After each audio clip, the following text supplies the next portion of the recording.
Hey, what's going on, people? It's SGZ here from the Spartan Game Zone, and in this video I'll be explaining how to get maximum inventory space in Borderlands 1. It is possible to mess this up, so I'll be covering the best way to do it today. Now, backpack capacity can be increased by receiving backpack SDUs from Claptrap rescue missions. You can get these missions from various locations throughout the game, and each SDU increases your backpack capacity by 3.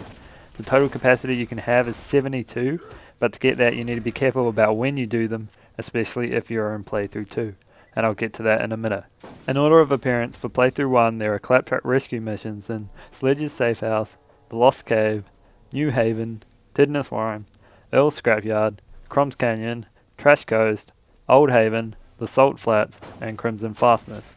You can also get backpack upgrades from the DLC, with rescue missions located in the Lumberyard and Zombie Island of Dr. Ned, Tartarus Station and Claptrap's Robot Revolution, and Lockdown Palace in the Secret Armory of General Knox. It's important to note that Lockdown Palace will not guarantee a backpack upgrade and may instead award you with a grenade mod. If this happens, and if this happens in any of these, make sure to dashboard out so you can try again. Also, you can only receive the Lockdown Palace SDU once for either playthrough 1 or playthrough 2. Personally, I haven't received the Knox SDU yet after around 40 attempts combined on playthrough 1 and 2, but I hear it is possible and I wish you the best of luck. It's also important to note that the travel for each attempt will take you over 5 minutes because there are no fast travel stations throughout and you have to drive through a couple of places. So it's definitely a grind, especially if you're unlucky like me.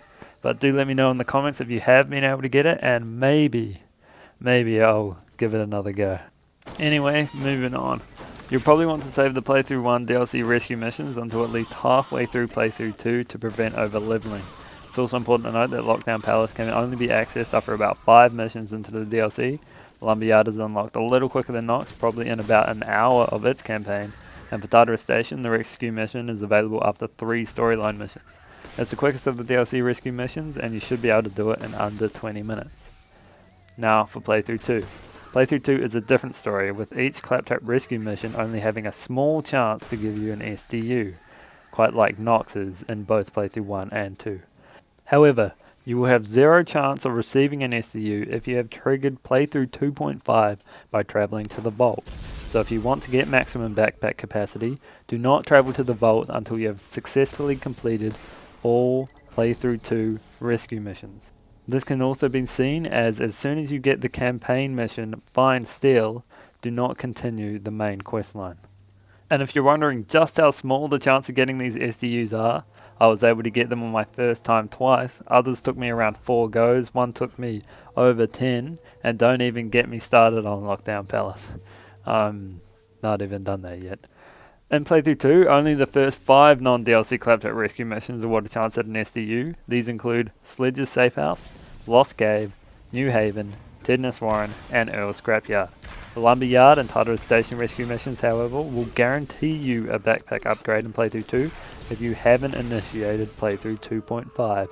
If you've already initiated playthrough 2.5, you can still receive backpack SDUs by joining a friend's game who is doing the mission, but only if you haven't completed it yourself, as you cannot get multiple awards from one mission.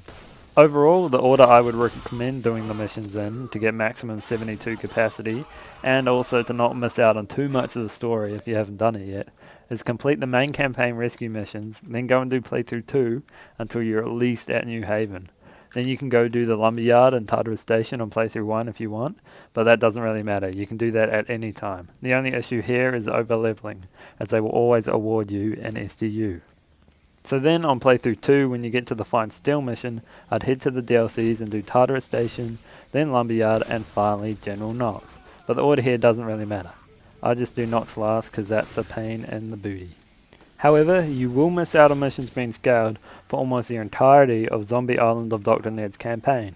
Same goes for Claptrap's Robot Revolution, but that's just for 3 missions. And Knox's recommended start is level 52, so you can play that as normal.